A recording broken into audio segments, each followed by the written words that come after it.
L'entrée d'Uranus en Gémeaux va se faire en 2 étapes. La première étape, donc le 7 juillet dernier, et puis la deuxième étape en avril 2026. Donc nous aurons évidemment une étape de rétrogradation où Uranus va reculer vers faire sa dernière incursion en Taureau avant d'entrer en 2026 définitivement en Gémeaux. Alors Uranus, depuis 7 ans, se trouve dans le signe du Taureau. Uranus, c'est une planète rapide, c'est une planète de révolution, de changement soudain, de surprise, d'éveil, de fulgurance. On la compare à la foudre. Donc tout ce qui a trait aux coups de foudre, aux accidents, aux éveils de conscience est souvent lié à Uranus. En Taureau, Uranus était quand même très très retenu dans son élan de transformation, puisque le Taureau, c'est quand même le signe le plus fixe, le plus terre de tout le zodiaque. Donc c'est pas un transit facile, Uranus en Taureau. Ça a participé aussi de certaines violences, voilà, de choses qui ne veulent pas bouger, qui veulent rester sur l'ancien, alors que Uranus amène le futur, le renouveau. Bon, là, on peut s'attendre à des changements qui n'ont pas pu vraiment s'opérer peut-être dans les 7 dernières années et qui vont s'accélérer là dans les 7 prochaines années. Puisque Uranus en Gémeaux va se sentir très très à l'aise, libéré, plus particulièrement dans les domaines qui sont liés aux Gémeaux. Les schémas de pensée. Ça, c'est vraiment Uranus en Gémeaux, un changement complet de notre façon de penser, de comprendre le monde. Le maître du Gémeaux, c'est Mercure. Mercure, c'est le mental inférieur. C'est le mental analytique. C'est ce qui nous permet de comprendre le monde, de l'expliquer, de le justifier, de ranger les choses dans des cases. Uranus, c'est l'octave supérieure de Mercure. C'est le mental supérieur. La compréhension directe qui ne passe pas par l'explication ou la justification. Avec Uranus, c'est pour ça que c'est l'éveil de conscience, que c'est la foudre. On sait qu'on sait. Quand on a un coup de foudre pour quelqu'un, on ne rentre pas dans une explication scientifique du phénomène. On sait ce qu'on est en train de vivre. Donc là, on est dans cette rencontre de ces deux phénomènes du mental, et donc on comprend l'importance qu'il va y avoir pour chacun de nous et pour l'ensemble du collectif humain, d'évoluer dans sa façon de penser le monde, d'être au monde, de comprendre le monde, de se l'expliquer.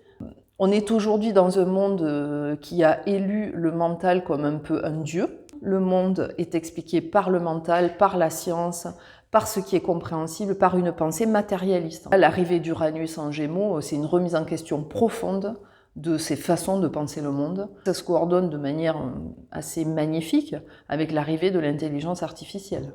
Puisque l'intelligence artificielle, c'est quand même un mental inférieur qui est donné à l'humanité, beaucoup plus puissant que celui que nous, on possède.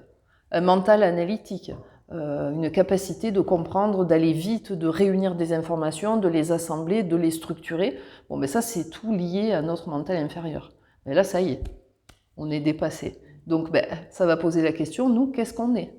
C'est pour ça aussi qu'il y a autant de peur autour de l'arrivée de cette intelligence artificielle. C'est que en fait, ça vient remettre en question les fondements les plus profonds de notre société, en tout cas occidentale. Ça va être des grands changements, alors, une grosse évolution au niveau des transports, puisque les Gémeaux, c'est les déplacements. Donc là, on devrait voir vraiment au niveau des technologies sur le transport des avancées majeures.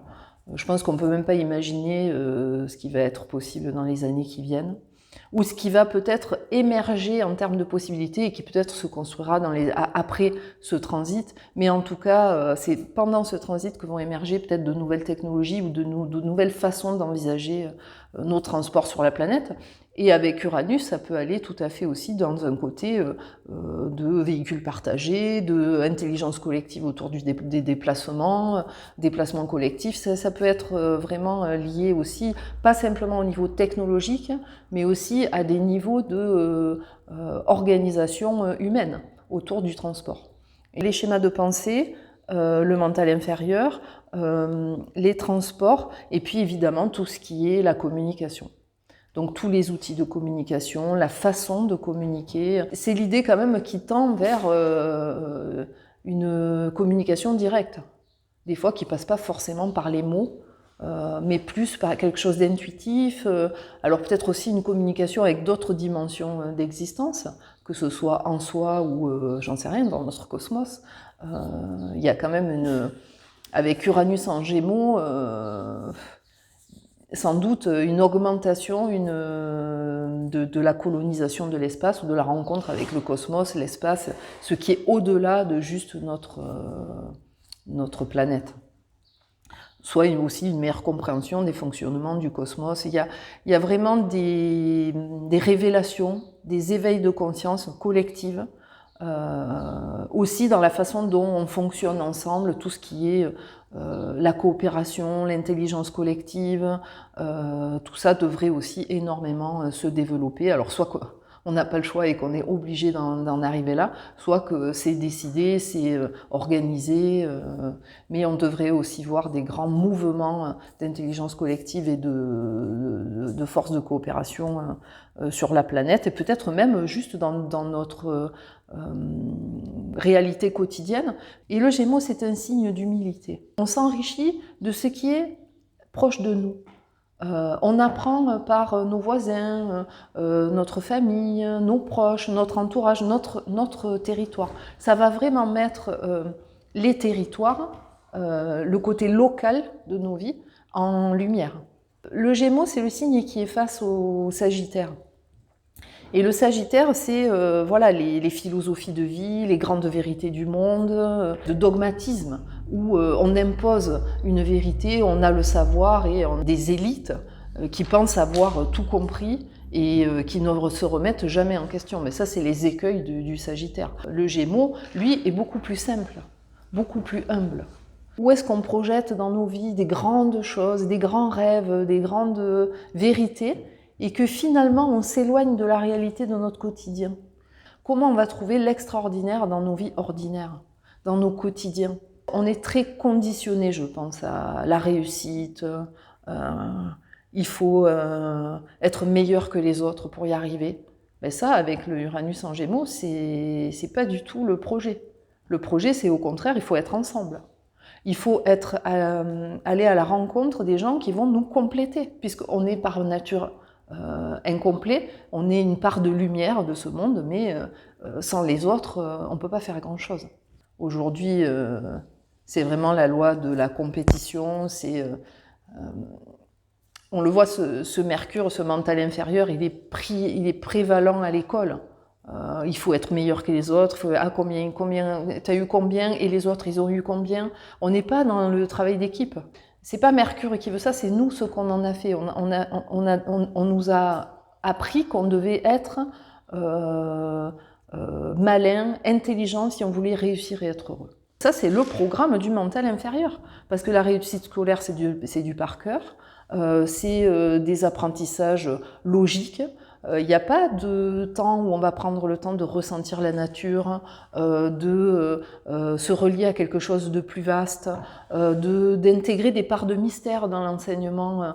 Ça, c'est des choses qui vont vraiment beaucoup plus se proposer dans le cycle qui vient. Voilà, voir l'interprétation aussi de l'axe des nœuds actuellement avec justement le nœud sud en Vierge qui correspond à Mercure. Donc ça veut dire le nœud sud, c'est les choses du passé, ce qu'on doit quitter, voilà, ce qui peut-être a pris trop de place jusque-là et dont on doit se libérer, pour aller vers le nœud nord qui se trouve lui en Poisson et qui ouvre sur les autres dimensions de la vie, sur la compassion, sur le plan divin, le mysticisme. Parce que ça ouvre sur le mystère du monde. Donc, Uranus, c'est le maître du Verseau. Et on a eu depuis quelques mois l'entrée définitive de Pluton dans ce signe du Verseau. Uranus, en entrant dans le Gémeaux, vu qu'il est libéré, son énergie est pleinement libérée et activée, ça va activer d'autant plus le signe du Verseau avec Pluton dedans. Pluton, c'est la planète en Verseau, c'est la révolution mondiale. La dernière fois, c'était la Révolution française. La fois d'avant, c'était la découverte des Amériques. Donc on est sur des changements de paradigme majeurs. Donc on voit comment tout ça se coordonne, cette entrée de Pluton qui oblige à transformer notre rapport les uns aux autres, notre vie collective, qui invite chacun à prendre son pouvoir personnel, à l'assumer au sein d'un collectif. pas juste moi par-dessus ou plus ou mieux que les autres, mais moi avec les autres. Avec ces énergies Gémeaux, Uranus, Pluton, Verseau, qui réégalisent les choses. On va à la fois être dans une demande d'autonomie, de libération, d'égalité, d'éthique, et en même temps aussi de faire ensemble. Il y a un travail à faire sur l'ego. Où est-ce qu'on place cette lumière qu'on a en nous? Est-ce que c'est à la périphérie de notre être, dans l'apparence, le besoin de reconnaissance, de réussite, d'être plus que les autres? Ou est-ce que c'est dans la lumière du cœur? En face du Verseau, on a le lion. Et le lion, ben, c'est soit l'ego, soit la lumière du cœur. En termes de j'assume ce que je suis, mais dans la mesure de l'équilibre avec les autres. Finalement, les humains, on est les seuls qui peuvent se désordonner, se sortir de l'ordre universel avec notre ego. Alors que les animaux, la nature en général, trouve toujours son équilibre. Les écosystèmes trouvent leur équilibre. Nous, on a cette capacité, ce pouvoir de pouvoir tout déséquilibrer et voire détruire. Il y a nos lois humaines et il y a ce qu'on fait, et puis il y a les lois universelles. C'est un peu ça ce que ces planètes transpersonnelles nous ramènent. En se coordonnant, elles nous rappellent qu'il y a un ordre qui nous dépasse. Et comment on se réaligne à cet endroit-là pour devenir finalement aussi nous, peut-être même consciemment, les acteurs, les sujets de cet ordre universel, et qu'est-ce que ça nous appelle à accomplir. C'est une époque où il y a aussi beaucoup de quête de sens, de burn-out, de gens qui justement n'ont plus le sens. Il y a quelque chose qui doit retrouver un sens juste pour tous. Uranus est entré en Gémeaux main dans la main avec Vénus. Vénus était en conjonction exacte au dernier degré du Taureau avec Uranus. Il faut comprendre que Vénus est maîtresse du Taureau, c'est son signe. Donc, et le dernier degré du Taureau, 29 et quelques centièmes, c'est un degré anarétique, c'est-à-dire que c'est un degré karmique. Donc il y a quelque chose qui se joue aussi dans la conjonction avec Vénus, dans ce degré karmique, juste avant l'entrée d'un nouveau cycle. Or, Vénus, qui est plus rapide que Uranus, entre dans le signe du Gémeaux juste avant Uranus. C'est le lendemain que Uranus va la suivre en Gémeaux, et donc c'est quelque part elle qui lui ouvre la porte. Ça veut dire que c'est aussi par les valeurs du féminin. Que représente Vénus? Vénus, c'est l'amour incarné dans les relations. C'est la coopération. C'est être en lien les uns avec les autres. C'est aussi une forme d'abondance naturelle, la relation à l'argent, à tout ce qui nous est donné matériellement sur cette planète. Et puis c'est aussi la relation au plaisir. Donc toutes ces questions-là vont être cet Uranus qui entre en Gémeaux et qui va apporter ces formes de révolution, entre par la porte de Vénus. Et puis évidemment, toutes les valeurs du féminin, tout ce qui est lié à la réceptivité, à l'écoute, vraiment à la conscience de l'autre, à l'altérité. L'écoute, c'est pas moi, je veux ça, c'est... En fait, il y a un endroit où Vénus, elle nous demande aussi de nous coordonner à l'autre. C'est-à-dire, c'est aussi en prenant en considération le besoin de l'autre. Si les enseignements de ces astres ne sont pas compris, derrière, c'est des karmas qui se payent en fait. Du coup, j'ai été curieuse. Je suis allée voir l'année prochaine, quand Uranus va rentrer en Gémeaux. Et en fait, il va rentrer main dans la main avec Vénus.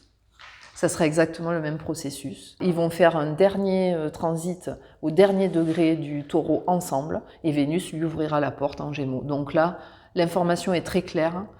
Le pouvoir des femmes, comment les femmes reprennent le pouvoir peut-être sur elles-mêmes, sur leur programme, sur le patriarcat. Voilà, toutes ces questions-là vont être vraiment tout le cycle de Uranus en Gémeaux va être porteur de cette information sur le rapport au féminin, l'importance du féminin, et puis aussi, non pas juste les hommes et les femmes, mais aussi le féminin chez les hommes, c'est-à-dire l'ouverture, l'écoute, la réceptivité, l'intériorité.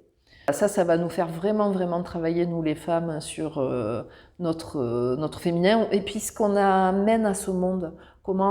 Vénus, c'est aussi les valeurs. Si on prend Vénus et Mars, qui peuvent être un couple de planètes qui fonctionnent ensemble et qui représentent Vénus le féminin et Mars le masculin. Mars, c'est l'action, c'est le désir, c'est l'énergie brute. Mais Vénus, c'est les valeurs. Donc en fait, un Mars qui se déploie sans Vénus, c'est un Mars qui se déploie sans valeurs. Vénus, elle vient et elle donne à Mars les valeurs pour que Mars puisse mettre son énergie au service de ses aspirations, de ses valeurs, de ce qui nous tient à cœur, Vénus.